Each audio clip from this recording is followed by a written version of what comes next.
पंचायतराज दिवस केवल पालन खाली कथा नहीं आम पालन सहित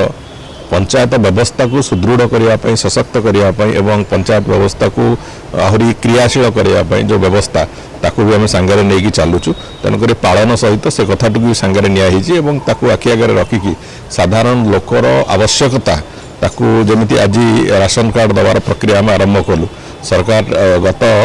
6 वर्ष भितर राशन कार्ड दवाई थरटीए भी से कथार प्रक्रिया आरंभ करना गोटे मास स्केल राशन कार्ड दबार प्रक्रिया आरंभ कलु तेणुक ये गोटे निर्वाचन केन्द्रिक सरकार थिला आज तारीख रे विकास केन्द्रिक सरकार अच्छी से दुईटाकर पार्थक्य होची से तेणुक पंचायतराज व्यवस्था सशक्त हेले ग्रामांचल विकास हम से कथार आम विश्वास करूँ। विरोध कर छुट्टी घोषणा पालन कर छुट्टी विरोधी दल को एत छुट्टी दरकार से पूरा छुट्टी नहीं कि गंगा कूल तपस्या करूँ नेता पर्यंत।